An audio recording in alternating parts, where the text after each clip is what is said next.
अस्सलाम वालेकुम स्टूडेंट्स। आज फ़िज़िक्स फ़र्स्ट ईयर का चैप्टर 9 का जो टॉपिक हम डिस्कस करने जा रहे हैं वो है diffraction of X rays by crystals. इस टॉपिक को डिस्कस करने से पहले थोड़ी सी चीज़ें रिवाइज़ कर लेते हैं कि डायफ्रैक्शन क्या होती है। डायफ्रैक्शन जो होती है वो वेव्स का किसी स्लिट या होल में से गुज़र के जाना और उसका गुज़रने के बाद बेंड होना को, इस फिनोमेना को डायफ्रैक्शन कहते हैं। और जो स्लिट का साइज़ होता है वो बहुत मैटर करता है, वो बहुत इंपॉर्टेंट होता है। अगर स्लिट का साइज़ छोटा होगा तो डायफ्रैक्शन ज़्यादा विजिबल होगी और अगर स्लिट का साइज़ बड़ा होगा तो डायफ्रैक्शन कम होगी, यानी बेंडिंग कम होना शुरू हो जाएगी। आमतौर पे डायफ्रैक्शन के फिनोमेना को अच्छी तरह समझने के लिए स्लिट का size wave length of the wave के इक्वल होना चाहिए या उससे कुछ कम होना चाहिए। तो ये हो गई डायफ्रैक्शन। अच्छा, डायफ्रैक्शन ऑफ एक्स रेज़ जो है वो बहुत एक इम्पॉर्टेंट टॉपिक है। इसमें आपको एक बड़ी इम्पॉर्टेंट इक्वेशन भी डिस्कस करने में मिलेगी, वो है ब्रैग्स इक्वेशन, जिसकी बड़ी इम्पॉर्टेंस है क्रिस्टल्स की स्ट्रक्चर को, वेवलेंथ्स को फाइंड आउट करने में और क्रिस्टल के स्ट्रक्चर्स को स्टडी करने में। इसको डिस्कस करने से पहले थोड़ा सा एक छोटा सा इसमें शामिल तो नहीं है, लेकिन आप लोगों को व्यूअर्स के लिए और ये स्टूडेंट्स के लिए ये चीज़ हो जाए कि वेव्स क्या होती हैं, ताकि थोड़ा सा रिमाइंड हो जाए। वेव्स जो होती हैं एक डिस्टर्बेंस है या कोई वेरिएशन है किसी भी मीडियम में that transfers energy progressively from one point to another point in a medium. ये एक डिस्टर्बेंस है, कोई चेंज है, कोई वेरिएशन है जो पीरियोडिकली एक के बाद एक ख़ास टाइम इंटरवल के बाद रिपीट होती है, या ये एक ऐसा मैकेनिज़्म है जिसके थ्रू एनर्जी को एक प्लेस से दूसरी प्लेस तक ट्रांसफ़र किया जाता है। वेव्स को हम बेसिकली दो तरह की कंसिडर करते हैं। एक होती है मैकेनिकल वेव्स और एक होती हैं इलेक्ट्रोमैग्नेटिक वेव्स, उसको ईएम वेव्स भी कहा जाता है। मैकेनिकल वेव्स जो हैं ये ऐसी वेव्स होती हैं जो कि जिनको एक मीडियम या मटेरियल मीडियम चाहिए होता है ताकि वह प्रोपेगेट कर सकें। वो मीडियम के जो मॉलिक्यूल्स हैं उनको मूव करती हैं या टू एंड फ्रो, आगे पीछे या अप एंड डाउन। तो इस मोशन के बाद जो एनर्जी है वो आगे एक से दूसरे मॉलिक्यूल में और दूसरे से तीसरे मॉलिक्यूल में ट्रांसफ़र होती जाती है। मैकेनिकल वेव्स दो तरह की होती हैं, लॉन्गिट्यूडनल वेव्स और ट्रांसवर्स वेव्स। ये बाद में को हमारा टॉपिक नहीं है, लेकिन बस रिमाइंड करवा रही हूँ। इलेक्ट्रोमैग्नेटिक वेव्स ऐसी वेव्स हैं जो कोई मीडियम रिक्वायर नहीं करती, मटेरियल मीडियम, और ये without any medium, without any molecules भी मूव कर देती हैं। तभी स्पेस से सनलाइट का आना, जितनी रेडिएशंस आ रही हैं वो इन सारी रेडिएशंस को जो स्पेस में से आ रही हैं उनको कोई मीडियम नहीं मिल रहा होता, वहाँ पे नंबर ऑफ़ मॉलिक्यूल्स बहुत कम होते हैं, तो वहाँ से भी इलेक्ट्रोमैग्नेटिक वेव्स आ जाती हैं। तो इलेक्ट्रोमैग्नेटिक वेव्स मीडियम के बग़ैर प्रोपेगेट करती है। प्रोपेगेट करने का मतलब फैलना एक जगह से दूसरी जगह तक। और इसमें आपको तकरीबन 7 तरह की वेव्स मिलती हैं। रेडियो वेव्स हैं जो कि ये टीवी मोबाइल ट्रांसमिशंस में यूज़ हो रही होती हैं। फिर माइक्रोवेव्स हैं जो कि ये भी कम्युनिकेशन के अंदर यूज़ होती हैं। साथ ही हम के कम अपने घरों में माइक्रोवेव्स डिवाइसेस यूज़ करते हैं खाना शाना पकाने और गर्म करने के लिए। इंफ्रारेड डिवाइसेस हैं। इंफ्रारेड डिवाइसेस जो हैं ये आपको नाइट विजन्स के अंदर भी मिलेंगी। फिर आपको ये इंफ्रारेड जो है मुख्तलिफ़ डिवाइसेस के अंदर मिलेगा, कम्युनिकेशन के अंदर भी होती हैं, प्लस ये डिटेक्टर्स के अंदर होती हैं, रिमोट्स कंट्रोल्स के अंदर होती हैं। सॉरी। फिर विजिबल लाइट स्पेक्ट्रम आ जाता है इसके बाद। विजिबल लाइट स्पेक्ट्रम एक छोटा सा स्पेक्ट्रम है जिसमें आपको विजिबल लाइट के 7 कलर्स मिलते हैं और उनकी मुख्तलिफ वेवलेंथ्स मिलती हैं। फिर अल्ट्रा वायलेट आ जाता है। देखिए, विजिबल लाइट की जो स्पेक्ट्रम है ना उसमें रेड आता है, तो रेड से इंफ्रारेड रेडिएशंस की फ्रीक्वेंसी कम होती है और जो उनका वेवलेंथ होती है वो रेड से ज़्यादा होती है। Violet last visible light spectrum का पार्ट है, तो वॉयलेट के बाद जो आएगा वो अल्ट्रा वॉयलेट, यानी वॉयलेट से भी आगे। मुख्तलिफ़ कम्युनिकेशन में और मुख्तलिफ़ टेक्नोलॉजी के अंदर यूज़ हो रही होती हैं, ख़ास तौर पर स्पेस में कम्युनिकेशन, और इसके अलावा कुछ हद तक रिसर्च वगैरह के अंदर भी यूज़ होता है। अब आ जाती हैं अल्ट्रा वॉयलेट से भी बड़ी वेव्स आ जाती हैं एक्स-रेज़। एक्स-रेज़ जो हैं वो जो हैं बज़ाहिर तो हमें लैम्डा इनका बड़ा नज़र आता है। ये 10⁻⁻10 मीटर्स इनका लैम्डा या वेवलेंथ होती है। एक्सरेज़ को आप मेडिकल के अंदर भी बहुत यूज़ करते हैं, इसके अलावा साइंटिफिक रिसर्च के अंदर भी मुख्तलिफ़ जगहों पे यूज़ होता है। अभी जो हम टॉपिक पढ़ेंगे ये भी एक्सरेज़ के ही थ्रू यूज़ होगा, जिसमें आप क्रिस्टल लैटिस को स्ट्रक्चर डिस्कस करेंगे, स्टडी करेंगे। इसके बाद गैमा रेज़ आ जाती हैं। गैमा रेज़ का भी मेडिकल की फील्ड में भी काफ़ी ज़्यादा है, रिसर्च के अंदर मुख्तलिफ़ अंदाज में इनको यूज़ किया जाता है। एक्सरेज जो है, जिस तरह मैंने अभी आपको बताया कि इनका जो वेवलेंथ होती है 10⁻⁻10 मीटर्स होती है, बहुत छोटी वेवलेंथ है अगर as compare to normal waves के देखें तो। ये इलेक्ट्रोमैग्नेटिक रेडिएशन स्पेक्ट्रम का हिस्सा है और ये बहुत हाई एनर्जी हैं और comparatively to other mechanical waves इनकी वेवलेंथ बहुत ही छोटी है, 10⁻⁻10 मीटर्स। और they can pass through any many material objects. वो मटेरियल ऑब्जेक्ट जिसमें से विजिबल लाइट स्पेक्ट्रम नहीं क्रॉस कर सकती, विजिबल लाइट, वहाँ से एक्सरेज पास थ्रू कर जाती हैं। तो एक्सरेज का बहुत ज़्यादा, ये आप लोगों ने मेडिकल में तो बहुत ज़्यादा ही सुना होगा एक्सरेज का इस्तेमाल। अब हमने जो करना है वो ये करना है कि एक्सरेज का इस्तेमाल करना है, क्या करना है, क्रिस्टल्स को के अंदर इसको हम रिफ़्लेक्ट कराएंगे और रिफ़्लेक्ट करने के बाद हम इसकी डायफ्रैक्शन को ऑब्ज़र्व करेंगे।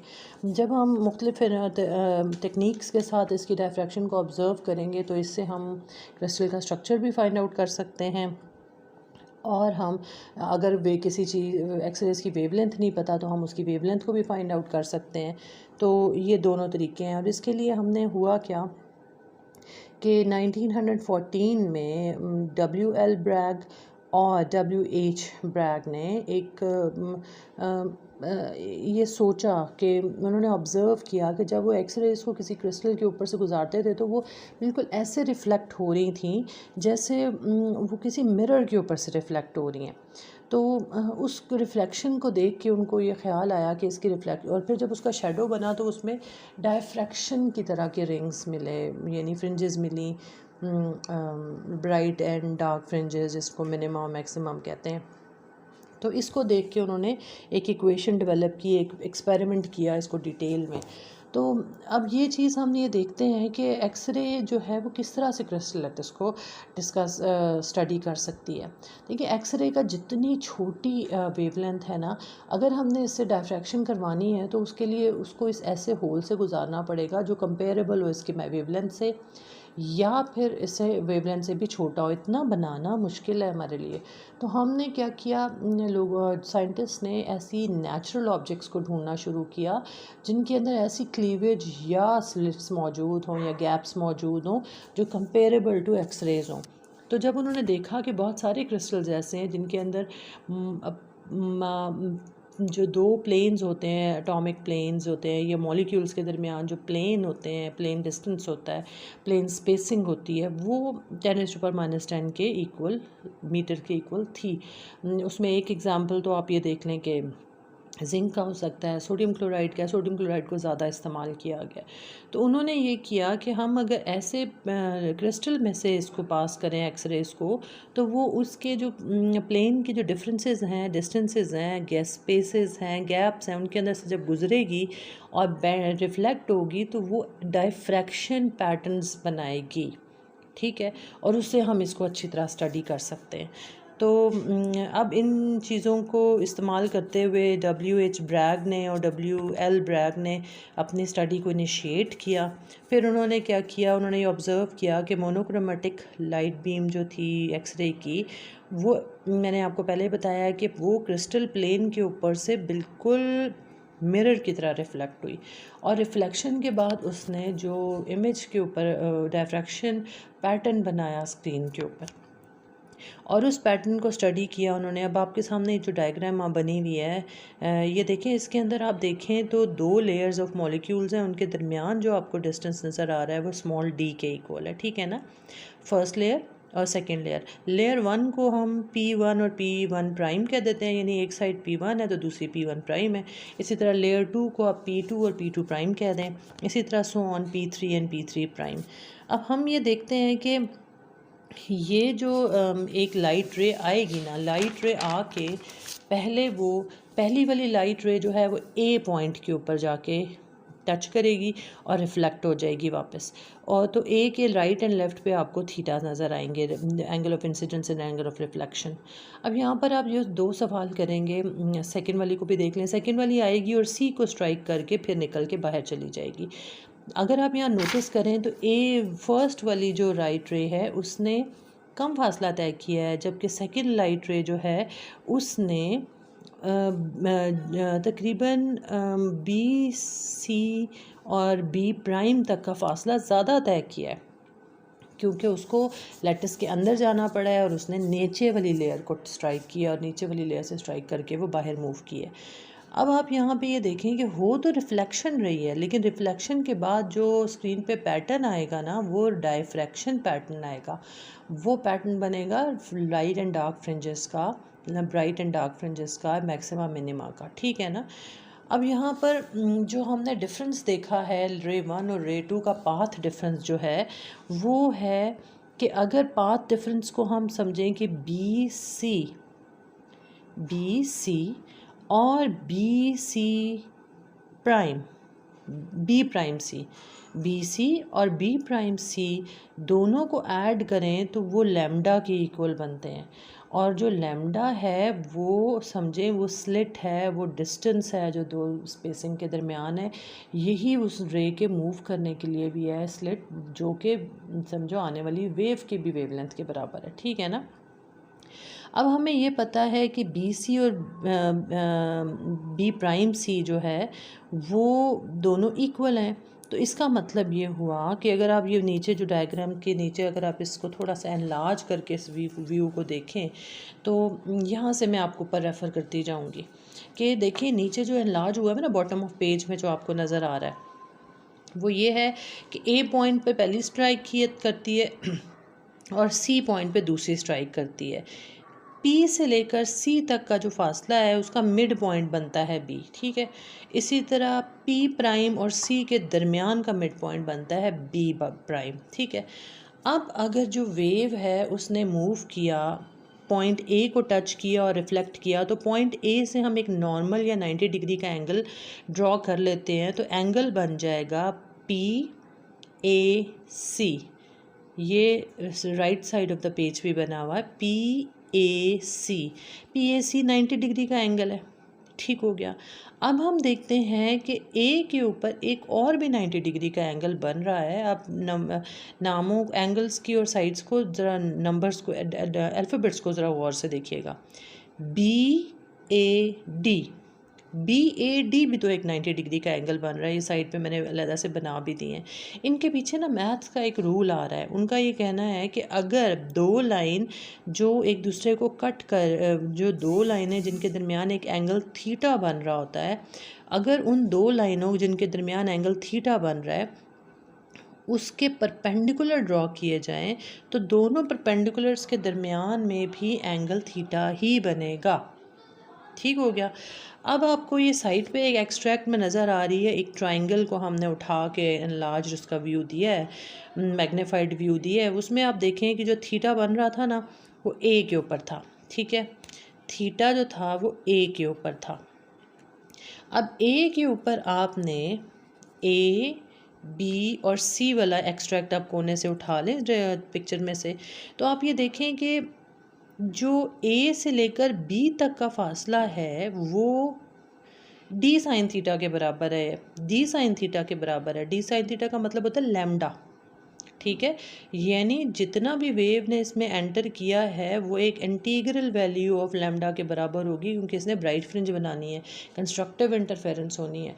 तो कंस्ट्रक्टिव इंटरफेरेंस होने के लिए ए से लेकर बी तक का फासला डी साइन थीटा के इक्वल होगा। और डी साइन थीटा इसलिए कि थीटा के बिल्कुल यहाँ पे हम ट्रिग्नोमेट्रिक रेशियोज़ को अप्लाई कर रहे हैं कि थीटा के बिल्कुल ऑपोजिट परपेंडिकुलर होता है। फिर उसमें से आप जो साइड वाली जगह है जहाँ पर आप ले रहे होते हैं सबसे लंबी, उसको हम हाइपोटेन्यूज कह देते हैं और दूसरी साइड को बेस कह देते हैं। तो आप यहाँ पे देखें ए से बी तक भी डी साइन थीटा बना। आप ये कह सकते हैं कि B C over A C is equal to sine theta. B C over A C is equal to sine theta, ठीक है। अब ए सी जो है वो डी के भी इक्वल है। ए सी डी के भी इक्वल है। तो जब आपने ए सी की जगह डी पुट किया तो समझ लें ये बन गया B C over D is equal to sine theta, और अब डी को उस तरफ ले जाएं तो बन जाएगा B C is equal to D sine theta. ठीक हो गया। अब बी सी जो है वो बी प्राइम सी के बराबर है, तो दोनों चीज़ें इक्वल हैं, तो इसका मतलब है बी सी भी डी साइन थीटा के इक्वल है, बी प्राइम सी भी डी साइन थीटा के इक्वल है। इसका मतलब ये हुआ कि डी साइन थीटा दोनों ऐड हो गए तो वो दोनों एम लेमडा के इक्वल बन गए। ठीक है, D sine theta plus D sine theta is equal to M lambda, और जो एम है वो बनता है 1 2 3 4 कोई भी नंबर हो सकता है, नॉन ज़ीरो नंबर, क्योंकि कंस्ट्रक्टिव इंटरफेरेंस है, नॉन ज़ीरो नंबर हमने लेना है। तो अच्छा, टू डी साइन थीटा भी है, 2 दफ़ा डी साइन थीटा हो जाए तो वो 2 डी साइन थीटा हो जाता है। ठीक है, इसी जो रिलेशन है इसको अगर हम रीअरेंज करें लेमडा निकालने के लिए, तो lambda is equal to 2 D sine theta over M. तो ये ही हमारा ब्रैग्स लॉ या ब्रैग्स इक्वेशन है। इसमें से हम लेमडा की वैल्यू भी निकाल सकते हैं, अगर आप चाहें तो डी भी निकाल सकते हैं। रीअरेंज करने की बात है तो हमारा ये टॉपिक बहुत ही छोटा था, लेकिन इसको सिर्फ पिक्चर को समझने की ज़रूरत है। ये आपको जो इसका एनलार्ज्ड व्यू है, इसमें अगर आप इसको देखेंगे तो आपको बहुत आसानी से समझ आ जाएगा। तो आई होप कि आपको ये बात समझ आ रही है। तो अब हम ये देखते हैं कि ये जो हमारा ब्रैग्स लॉ या ब्रैग्स इक्वेशन है, इसके हमें फ़ायदे क्या हो रहे हैं, हम इधर ये सब कुछ पढ़ क्यों रहे हैं। इसके पढ़ने का मकसद ये है कि हमारे पास लेमडा फाइंड आउट किया जाए एक्सरेज़ का, जो भी एक्सरेज़ हम यूज़ करें, अगर हमें उसका लेमडा नहीं पता तो लेमडा पता चल जाए। अगर हमने देखना है कि कोई इंटरप्लेनर डिस्टेंस हो या इंटरप्लेनर स्पेसिंग हो, उसमें डी फाइंड आउट करना हो, डिस्टेंस फाइंड आउट करना हो हमें, तो वो फाइंड आउट हो सकता है। फिर हम structure of biologically important molecules को हम मसलन हीमोग्लोबिन, डीएनए, मुख्तलिफ जीन्स, इन सब की चीज़ों के साइजेस और स्ट्रक्चर्स को देख सकते हैं। फिर हम wavelength of light find out कर सकते हैं। यानी बड़े ही काम की ये इक्वेशन है, और स्ट्रक्चर इसका बहुत आसान है। अब थोड़ा सा आपको समझने की ज़रूरत है। अगर आप ये 1 से 2 दफ़ा इस वीडियो को देख लेंगे